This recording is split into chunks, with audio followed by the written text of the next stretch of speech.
talk to my mate Steve from Race Brakes. So come on inside. Steve, thanks very much for having to talk to us today. Hey Mark, thanks for coming in. How does a brake actually work? You put the foot on the pedal, it squeezes the stuff full of brake fluid down through what we call brake hoses, Right. into what we call calipers. The calipers there have pistons in them which come in and clamp in like this, pushing disc pads like that in onto disc rotors. Right. The friction between the disc pad and the rotor is the thing that physically slows the car down.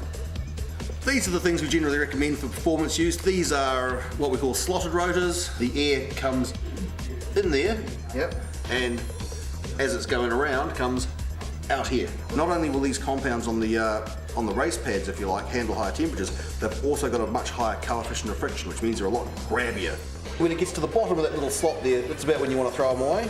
That's a 6-piston AP racing caliper, 6-pot caliper, 6-piston caliper. Same. It's all the same thing. Those are all coming out and pushing that disc pad out against the rotor. What the pots do in a multi-piston caliper is spread the load evenly across the pad.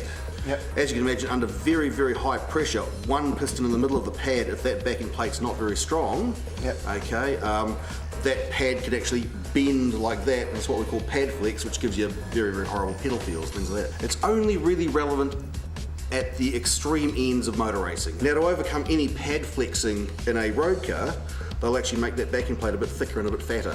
What else can I do to help it stop? Okay, now that you've put the flash compounds into the wheels, they're going to handle temperatures of, say, up to at least 750 degrees Celsius, if you like. To give you an idea, a standard road pad goes out to lunch at about 300 degrees Celsius. Now, the temperature will be going up and up and up and up. Why? Because the pads will be letting them. What that's going to do is put pressure onto your fluid, Yep. okay? And your fluid will be the next thing that goes out to lunch. It'll start boiling on you. That'll create a vapor lock, and the pedal will just disappear into the floor. How can I stop that? You need to put a high temperature fluid in there.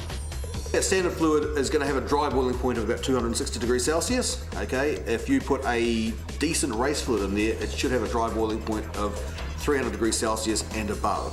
All right, well, there you go, guys. There's a little bit of an insight into brakes. And if you want to know more, give the guys a call here on 0800 Brakes, or look up the website, www.racebrakes.co.nz, and good stopping. Thanks, Mark. Primo, hope that helps.